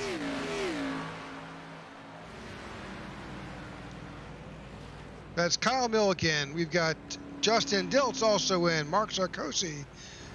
Right around lap 109, we've got folks coming in to top off their fuel. Are we seeing tires? I'm expecting to see tires. Yeah, I would expect to see tires too. There was no reason to not take tires. If you don't take tires here, you're in for a rude awakening once these guys get back on the track here, because tires are going to be essential for the end of this race. So we'll see what's going on here. But right now, you're looking along at the 10 machine right there coming off the pit road. He is going to have fresh tires, and he should be good to the end of the race. There is number 5 machine of Michael Carpenter coming down in that IWM machine. Our leader has not come down pit road. Very interesting move out of that camp. Very, very interesting move. Oh, whoop, I take that back. Here we go. There he is. Oh, Rick, he was very close to speeding there. I'm going to go back and take a look at that. It's a little fast. Let's see. He came in. Oh, he barely made it, Rick. He barely made it. He just hit the line at 53 miles an hour. So he should be good, should get no penalty there, but very close out of that 42 machine, as Luke Bullard has now taken the lead here tonight at Atlanta. All right, the 17 car is currently now in the lead. Now, Luke is due for a pit. He last stopped at lap 73. He's ready to hear. In fact, that's exactly what's happening. Oh. Yep, he's coming down. A little hot. A little hot, able to roll it down. And so you're seeing Luke Ballard, Ryan Chapman, Kenneth Bradstock. They're all coming down. I expect to see that we'll see Dan Withers and Elliott Swope also. They're also due, as well as Ty Bostic. That would probably finish out those who are currently due. Yes, it would. You know, why not stay out and lead a lap? You know, get some get some laps led here. It's always a confidence booster when you're able to lead a lap, regardless of how you lead a lap. So good to see that 67 up there taking a few laps, getting some points there. But don't look too long, Rick. You see that 47? My bad, 47. The 42 machine. Whoa, a little bit high there, out of the 67 machine. Time for tires. Really know what's happening. Yeah, Well, he definitely needs to come down. Yep. He is. Those tires are, please take me off this car. I can't last much longer. As he's getting a major pass out from the number 9. But don't look too far back. You see Elliott Swope there, but a little bit further back, that is what will be your leader of the 42 machine of Crowder. So Crowder is making his way on that 21 machine. And there he goes to the high line. 21 slides up a little bit. He knows he's going to come down pit road. Maybe not. Maybe next lap. Yeah, maybe next lap. But that 67 machine is just a little bit of a sitting duck there, but you know it's going to happen. So back to the point, you have the full machine of Ashton Crowder. He will be your leader right now because that number 67 is on old tires. So back to the lead. Imagine that. So, right now we've got Dan Withers, the 67, is currently still on old tires. Same thing with the 21 of Elliott Swope. Dan Withers is now coming down pit road. Yeah, had to do it. Had to do it. He had time. Yeah, I'll expect we'll see Elliott coming down behind him, I'm assuming. Or not.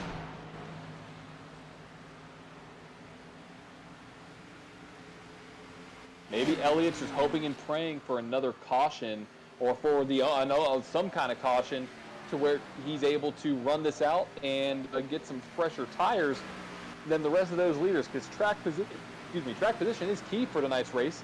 So maybe the 21 is just trying to hold out for as long as he can. I mean, he can go maybe another 15 laps, but he's definitely losing a lot of time on the track.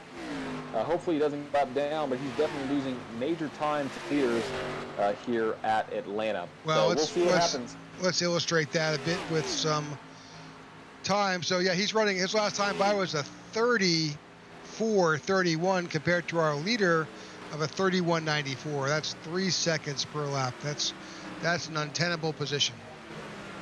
Yeah, it is, and there's nothing you can do at that point. You're just kind of a sitting duck. So we'll see what happens from this 21 car. But what a good run from him, able to be up there, lead a lap, get some points in, and be able to get some time out there out front in the sunshine where we can cover him. But looking back, you have your top 3 that has been consistent for the entire race. You have Crowder there in P1, Milliken in P2, and Carpenter in P3. Class of the field tonight out of those 4 drivers, or 3 drivers rather. They're able to really pull away and be the class of the field. So shout out to them, as we are now under 30 laps to go here tonight at Atlanta Motor Speedway in the Speed Demon NSRL Grand National Series, brought to you by your obviously Speed Demon, brought to you by Affordable SEO, Elevated Outdoors, and the last sponsor, Butt Kicker. So, Rick, so as you're watching Kyle Milken go around, you'll see the lapped car. I think he's first lap down. That's Kenneth Bradstock in the 74 right there with him. Oh, that was pretty close. Kenneth had a pretty good run, but he is hanging with him. Yeah, you don't want to have happen what happened a week ago with that number 7 machine that got into the number 10. So hopefully this 74 gives him a little bit of room. It looks like he's trying to battle him pretty hard now, going out of turn 4. He's right there. So very interesting move here for this number 74 machine, because he is all the way back in 13th position, 1 lap down. So battling those leaders hard, trying to get that lap back. Well, we are 27 laps from the finish, 28 laps here from the finish of this Hotlanta 225. We have a runaway leader right now with Mr. Crowder in the 42. He's got nearly a 3-second lead over the second place car of Kyle Milliken, who is about a second and a half over our third place competitor, Michael Carpenter. Yep, and looking at fourth, you have Broderick there, Swope, keeping it steady in fifth. Sixth is Dilt. Seventh is Bullard. Sikosi in eighth. Don Bigger in ninth. And rounding out the top 10, you have the number 7 machine of Ryan Chapman. So that is your top 10 tonight. You have 10 cars on the lead lap. Everybody else is one lap down, starting with the number 9 of Alan Kroll there. So looking back, Elliott Swope on the track basically going to say, I want to stay out for as long as I can. He is basically half a track back from the leader right now. Leader is now going into 3. Elliott Swope just passed the start-finish line. So Elliott Swope is definitely playing a long game, hoping for a caution. Just, try to do something that nobody else is doing. And that's what, sometimes it takes to win one of these races, Rick. Because if he somehow gets a lucky caution with maybe 10 to go, these guys that have track position, I don't think they're going to give up their spots. I really don't. I think everybody will probably come down, but if it were me, I don't know if I would give up that lead because it's been so valuable. But looking back through the field, you have Sikosi there. Well, what will that do to the 21 of Swope at that point? He's now been on the track. He's sitting in fifth. I think his biggest advantage, if he comes back on, he's going to wind up in 14th, 12th position, depending on how he comes out of the pits. But he's going to cycle back a bit. Yeah, he is. So, he may just, I don't know. It's a very interesting strategy there out of the 21 machine. I'd love to get his take on it right now. But he is definitely losing major time on the rest of the field. Now 22 to 23 seconds back. So he's even going to get a lap down, Rick. So I don't know what's going on in that 21 camp, but he obviously knows what he's doing. So we'll see how this plays out as we are now 23 to go at Atlanta Motor Speedway in the Hotlanta 225. Looking back at some battles right now on the track. Still, that 74 is pounding away at the 10's bumper. So that 74 is like, hey, let me buy you, man. I'm not even racing you for position. I just want to get my lap back. Yeah. But not easier said than done. Easier said than done. Looking back at Dan Withers, he is one of those cars that are a lap down out of St. Martin, New Brunswick. So looking to see him possibly get that lap back. He is right there on the bumper of that number 17 machine, who is in the 6th position, fighting for that P5. So we'll jump back up front. Not all the way up front. I don't think we can even see all the way up front with Kyle, with Crowder. I think Crowder's left the track. I think he's lapped everybody and gone home and won the race. I don't know. It just seems like that kind of night for that number 42 machine. But right now the battle is on. Really, I think for the second position is going to be very interesting. That 74 is definitely playing a factor in how close the closing speed is for Carpenter in P3, where Carpenter does not have a drafting partner, where essentially the 10 kind of does on the straights. But also you have to keep in mind that 5 car can catch the toe of that 74 machine, which I think will happen very soon. Should be interesting, and that is the top 3 competitors, Crowder, Milliken, and Carpenter. You've got to go nearly 7+ seconds back to find the 16th of Broderick, who is actually between him, Diltz, and Bullard is a tight battle. We can jump back to the 4th place position of Broderick. And then, of course, he is by himself. We'll jump to all the way back to 5th place, which is Justin Diltz, the 19 of Luke, the 17 of Luke Ballard, and the 2 of Sarkozy. They're kind of right together there. Yeah, they are. They're all right there. Heel to toe, and very interesting dynamic we have going on here. That number 5 machine is kind of just hanging around. He's not really doing much. He's just kind of just sitting there. So very interesting move out of that camp. He's losing some time there, but like you said, that battle for 5th is on between the 17 machine and the 19 machine. Well, I think what's going to the leader. The problem is that I think that our 10th place car of Elliott Swope is about to get run over by our leader. Yes, he is, and it's a very interesting strategy out of that 21 camp, because when he even has to come down pit road, he's going to lose another lap anyways. So not really sure exactly the strategy there out of the 21. Does he think? Can he He's make pitting it? right now, Rick. He's pitting right now. 21 just came down pit road. Elliott Swope is on pit road. Going to be his final stop of the race. He did exactly what I thought it was going to be. About 60 laps, Rick. That was the fuel run, and he ran it all the way to the end here. Now, he will be faster than everybody else. Got to say that. But is it going to be fast enough? Now, I do have to say, qual times are around the low 31s. The fastest time that Elliott Swope was able to run in practice was a 31.4. Right now, the last time Ashton Crowder went around, he ran a 32.8. So, with that being said, there is no way for Elliott Swope to go back and catch the leader. He may get one lap back, but no way that he's able to catch somebody who's now is 2 laps down. So Elliott Swope now 2 laps down on the track in what will be P14. All right, let's go back up front with. There's a caution. Here's a caution. Uh-oh, Rick. Oh, that's unfortunate. That's Luke Bullard, who has crashed here at lap 16. Yellow flag is out. Let's see if we can bring up what just happened. What just happened between Luke Bullard there?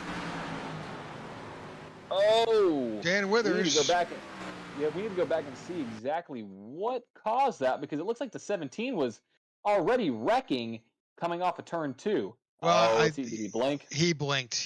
That's what it looks like. I'll run that in quarter speed. We'll see just exactly. Let's go back just a little bit.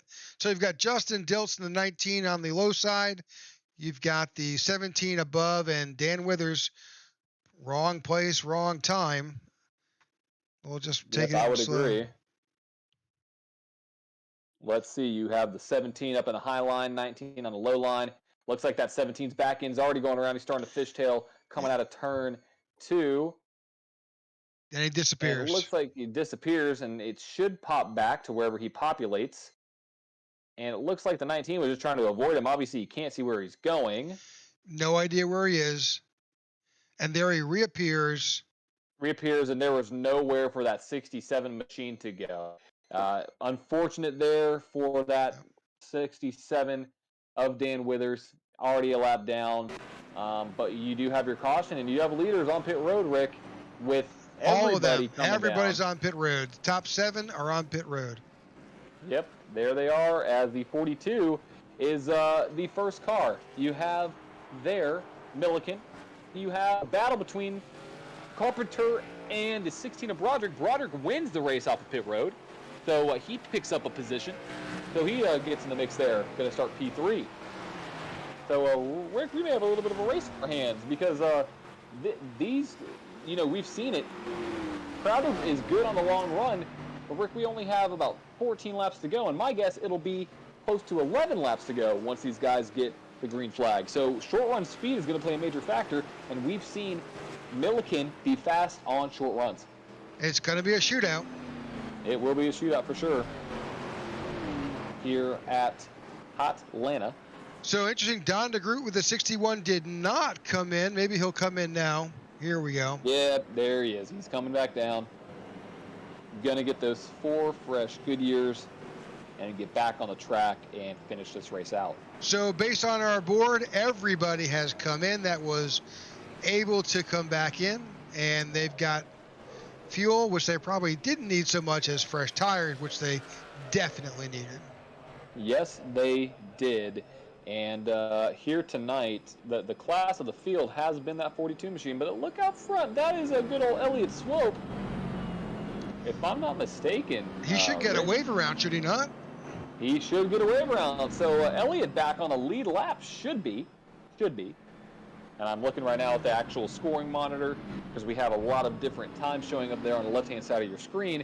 I'm looking at the true raw feed. It does show him 1 lap down, but he should, since he is behind the pace car and in front of the leader, should get the wave around going with 2 to go. So once that pace car crosses the start-finish line, he should get the wave around to pick up the end of the field, get his lap back, and since he, it may work out. We'll see how it goes. Yeah, it may work out for that number 21 team. He will be starting in the back of the field. but he will be the last car on the lead lap, which should put him in the running order about 9th. So here he goes. He's getting the wave around. He is now back on the lead lap. And our field should be forming back up. Yeah, it should. Looks like people are taking their nice, sweet time as the 10 is down low. Now he goes up high. Okay. About to say, you can't choose here in the NSRL league. You can't do the choose roll. But right now, as you see it, these guys are making their way back around, coming out of turn 2, and we have 8 cars shown on the lead lap, with the assumption that Elliott Swope will get 1 lap back once they hit the green flag. But as it stands right now, your running order is Ashton Crowder in 1st, Kyle Milliken in 2nd, Ryan Broderick in 3rd, Ryan Chapman in 4th, Justin Diltz in 5th, Mark Sikosi in 6th, Michael Carpenter in 7th, Don DeGroot in 8th, and that is your top 8 lead lap cars here at Atlanta. 12 to go, Rick. It's going to get wild. It's definitely going to get hot between these drivers. It's going to be a mess. Hopefully they keep it clean and make my second point of the race, keep the car straight. Hopefully they can do that tonight as the 42 is on the low line and he is off. We are green flag racing with 11 laps to go here at Atlanta. And the 42 jumps off to a solid lead with the 10 and the 16 battling for second. 10 and the 16 battling for 16 second. 10 is 16 was loose. 16 was loose there, which means the 10 car is in P2, and we are now almost 3 wide going into the turn 3, a little bit on back. What happened to Carpenter? Carpenter's all the way back there, so he is out of the mix. Carpenter is all the way back in, I believe this is going to put him. He's in 7th. P8. He is going to be near the end of the field. So right now, 10 to go. Field is a little bit spread out. And you have Kyle Milliken chasing that number 42 machine as Kyle Milliken's loose going into turn 1 and 2. He is burning up those tires trying to get back to the top spot. But well, with 10 laps to go, you've got nothing to lose. It's time. No, you got to. Yep, it is time for these drivers to put it all on the line here. But and you gotta see what their car's made of. You gotta build up some heat in those tires too, though. You can't just go out there with cold tires and expect to get up to speed. No, you are absolutely correct. And looking back, Elliott Swope did not get a lap back, even though he did get the wave around. He is still showing 1 lap down. But looking right now, that 10 machine is keeping solid distance between him and that 42 with just a half a second between those two cars right now. Very stable, moving up to about 6/10 there. So on the short run, we'll see who has the better car. Can't make a mistake, can't hit the outside wall. You've got to be as clean and as consistent as you have ever been in this race, going with 8 laps to go. Well, you know for sure that 42 of Crowder is not looking for another caution to come out. He wants this to stay green. He's continuing to build his lead over second place Milliken. And then from there, Ryan Chapman and Diltz, this is the next battle that's going on the track. This is a tight battle between these 3 cars. Yep, it's a battle for that podium spot. It's a battle for an interview as well. So we will interview these top 3 drivers at the end of the night. So if you're watching from now, stick around to see if your driver is going to be in that top 3, and you'll hear them speaking with us at the end of the race. But right now, Ryan Chapman is in that P3 position, but don't look too far. The 16 is right there on his bumper, looking to go low going into turn 3.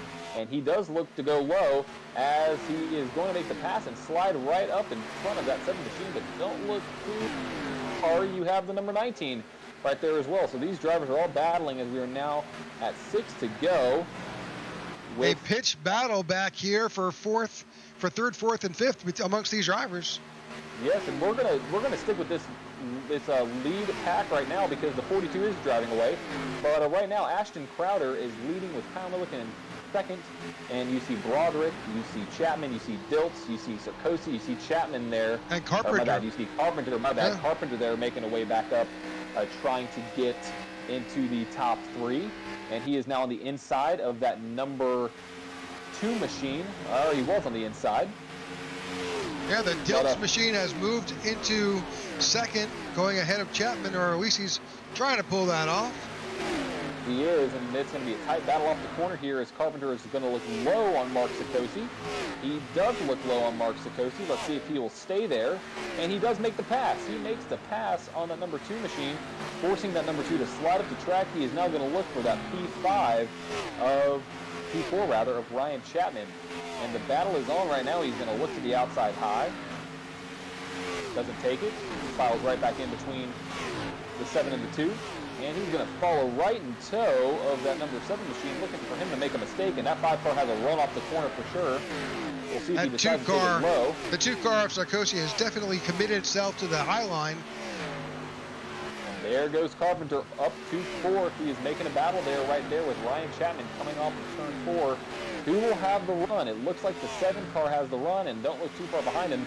There comes the 2 of Mark Sikosi in that high line as well, getting that 7 car draft, but don't look too far back again. That 5 car is making another run with 3 laps to go tonight here at Atlanta. Carpenter's trying to get a nice side draft off of that number 7 machine, and he is right there on his left rear quarter panel, and then drops back in. Well, you know the number 7 car of Chapman and Sarkozy are teammates, so certainly that always plays some factor in these races. Yes, it does for sure. As you see the 5 machine now going, he was going to go high on that number 7 car, but don't look again, but that number 2 machine is going to have a run off the corner. 7 going up to the high side, 5 going low now. And this is the battle, guys. This is the battle on the track. And the 5, it gets tight in the middle of the corner, forces his way up to the 7, and that makes the 2 car. Well, 2 car had a run. 2 car was now going to slide right in behind the 5th position there of Michael, or 6th position rather. Of This Michael is the Carpenter. final lap. This is the final lap. Yes, we were getting caught up there in that battle there for 4th, 5th, and 6th. But as we were talking, the 42 machine of Ashton Crowder is out to a 2.2 second lead, coming off of turn 4. Ashton Crowder is going to be your winner tonight, and the Hotlanta 225 at Atlanta Motor Speedway. Milliken in 2nd. Broderick is going to round out the top 3. Diltz in 4th. Chapman in 5th. Carpenter 6th. Sikosi 7th. DeGroot in 8th. Crowell in 9. And rounding out the top 10 is Kenneth Bradstock. Heck of a race here with these Speed Demon Grand National guys. Great race, not a lot of cautions. It was calculated. It was a competitive and certainly a clinic put on here by Mr. Crowder. Yes, it was, and don't tune away. You're about to see probably some very intense burnouts out of the 42, and we'll also speak with the 42 and the 10 and the 16 here in post-race interviews. And go ahead and celebrate there, Crowder. You definitely took this race by storm. Literally at almost every single lap, had the car to beat. So very, very good job. Job well done there for the 42 team. Well, that's Ashton Crowder winning the Hotlanta 225 here with the Speed Demon NSRL Grand National Series. He's taking his time to celebrate his victory. And I would too. He put on the clinic. He sure did. So as soon as the drivers get into our interview queue, we'll queue them up. And so, John, this was different than what we saw last week with these guys. Yeah, it was. It was a battle of really just keeping your car, straight, not over driving it, but also we didn't see many cautions. We only had 1 caution for a wreck outside of our 2 other stage breaks. So what a drive by all of these guys tonight, keeping it clean, keeping it green. And we are now looking at our final results here at the Hotlanta 225 at Atlanta Motor Speedway. You have Ashton Crowder taking home the victory with Kyle Milliken in 2nd. Ryan Broderick all the way from 11th up to 3rd. Justin Diltz in 4th. Ryan Chapman in 5th. Carpenter in the 6th position. Mark Sikosi finishing in 7th all the way up from 13th. Don DeGroot all the way up from 12th, finishing in P8. Alan Crowell in 9th, and Kenneth Bradstock up from 15th to get in the top 10. Our results continued with Dan Withers in the 11th, Luke Bullard in 12th, Elliott Swope in 13th, Ty Bostic in 14th, Evan Amick in 15th, Bill Hull in 16th, Brandon Berrier in 17th, and Thomas Thompson is in 18th position. Yeah, and what a race out of these guys. Very well done, very professional. And if you're watching now, I'm going to say this before we get these guys in the interview booth. Make sure to tune in every Wednesday night for the NSRL Grand National Series. Tuesday night. Excuse me, Rick. Tuesday nights. They will be racing at a wide variety of tracks. And next week we have Five Flags Speedway with 200 laps. In the Pensacola 200. So make sure to tune in next Tuesday night, here on the IWM Broadcast Network to catch race 4 out of this very long race season we have for the Grand National Series in the NSRL League. So, Rick, let's get on the interview. Let's see if we can bring some of these guys in here. I think I've got third place of Ryan Broderick. Let's see if I can get him in the booth.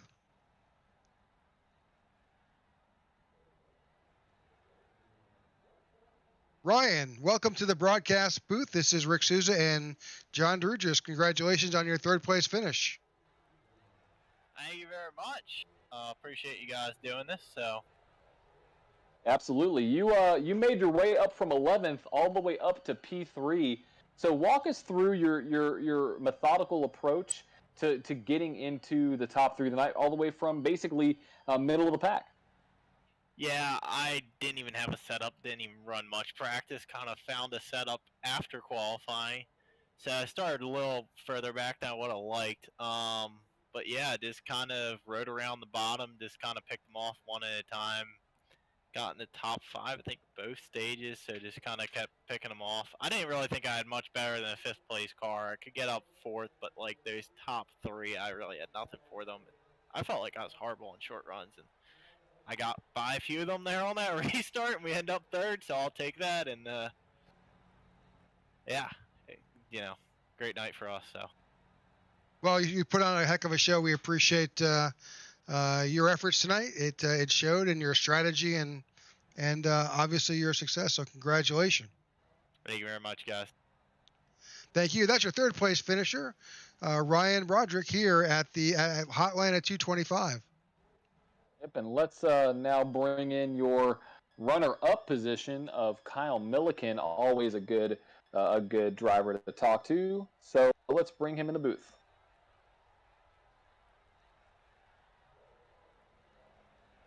Kyle Milliken, P2. Yeah, man, it's a good race. Welcome to the broadcast booth. Yeah, sorry, wow. I got yanked out of a conversation. Yeah, it was a good race. I enjoyed it. Crowder had a good car. I had a good car. I just had a little bit more to keep up with them. Yeah, it was we were watching the last week. Unfortunate situation there when you got taken out in the lead. But what a great run for you tonight, starting P2, finishing P2. You Crowder and really Carpenter were the class of the field tonight overall on the race. So walk us through your thought process from basically lap 1 into stage 1, 2, and 3, and how you ended up being finishing their runner-up behind Crowder. I was chasing the track all night, just adjusting each stop to keep up with the temperature changes. And yeah, I was fairly happy with the car. The first stint really used up the tires, though. It's just went out to the front. I think I put 2 seconds on the field and then backed it off, but I just used up too much tire. After that, it was just conservation. And then, yeah, Carpenter and I had a good race. That was fun all around. Did you use those first 2 stages kind of get a feel for just what you figured what tire wear was going to be? Yeah, I didn't get a long enough run in the practice to really see how it was going to play out. And I knew it was a late start, 5 o'clock start. And so I think we were around 114 in practice, and it dropped all the way down to a track temp of, I think, 94 by the time it ends. So, yeah, it was a lot of changes throughout the race as far as the setup went. Gotcha. Well, you put on a great show. We appreciated watching you run, and we hope to see you in that same spot or better next week. Yeah, man. Thank you. Thank you. That's your second place driver of Kyle Milliken in the number 10 car. And we thank you, Kyle. And we'll bring in our winner in just a moment. Yep, let's talk with the man of the hour, the man who conquered Hotlanta, Ashton Crowder. What a run by him. And Ashton, this is John and Rick up in the broadcast booth. Congratulations on your win. Thank you. Yeah, it was a pretty hard race. Honestly, I had to really save my stuff like the whole entire time. Then started getting the top rolling later in the runs, and it's hard. So I was pretty on edge the entire time. I was tight on the bottom, then got up to the top, and that whole deal freed us up. So yeah, it was a pretty well executed race up until the end of stage 2. I came down, got fuel and tires, and didn't get fuel, so I had to come back around and kind of go to the back. Okay, so we were debating that whole time. We didn't understand why you had come back down. We thought there was an Ashton Crowder, Kyle Larson strategy happening there. So. Oh yeah, because I am Kyle Larson. And the truth comes. I mean, you were wrapping the top like Larson there for a while, and I gotta say that was impressive to watch. So with all of us being drivers, we're all on iRacing. Driving that high line isn't for the faint of heart. So explain. Running that high line without running too high, because if you run too high, you can get in the wall. So explain that line there that you were running for the majority of the race, that high line. How can you do that? I used to really suck at it up until a couple, like I don't know, maybe a month ago. I really started to practice it and started getting pretty good. But really, what I'm looking at is my reference point off the little roll bars and ignition, and then hearing sounds being kind of near the wall and just putting that in my brain, how far is too far, and then knowing that I gotta lift a little bit sooner because you're approaching faster, and just trying to get your inputs right.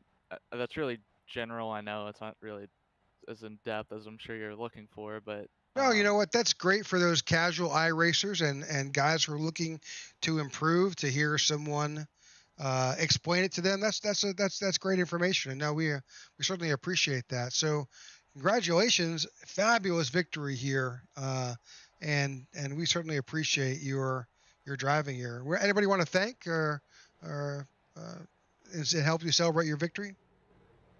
Sure. Credit One Bank, everybody at Chip Ganassi Racing. This whole year in this league, it's going to be 2017 Kyle Larson. So I want to thank all of them. I don't know who his crew chief was in the Xfinity series. I couldn't have been bothered to know. But Daddy up on the roof. I forget what his real name was, but I know he called him Daddy all the time. It's kind of funny.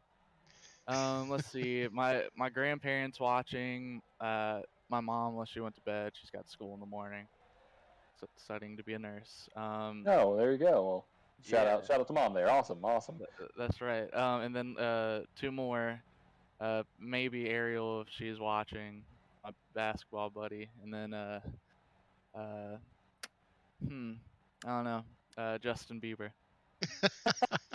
He's getting all the shout outs in tonight, Rick, and that is your winner tonight here in the Hotlanta 225. Ashton Crowder, what a job, looking like Kyle Larson out there. So congratulations out to you. And that about does it, Rick. That about wraps it up here tonight. Thank you, Ashton. We appreciate it. Yeah, thank you, Ashton, again. Hopefully to see you again later on in the season. But Rick, what a run by him. He definitely did look like Kyle Larson. What a run by all these drivers tonight here in Atlanta. Absolutely fabulous. Great race here with the NSRL Speed Demon Grand National Series here in Atlanta. Fabulous race. John, thank you for joining me here in the booth. We thank all those out there who tuned in and watched us. We ask that you like and subscribe here at the IWM Broadcast Network, and we'll keep you up to date on races that we're covering and on our Tuesdays and Wednesday night series, as well as others that may pop in. Absolutely, and make sure to tune in next Tuesday night, June 7th, for this series, the NSRL League again. They are racing in the Pensacola 200 at Five Flag Speedways. Same time, same broadcast network here, the IWM Broadcast Network, same series, the NSRL Grand National Series. And you never know, you may see Kyle Milliken get a win. You may see Carpenter run up strong, and you may see something exciting, since that is not a typical track that these cars go to. So, from Rick and John here at the IWM Broadcast Network, we wish you a good night, and stay tuned for future races. Good night.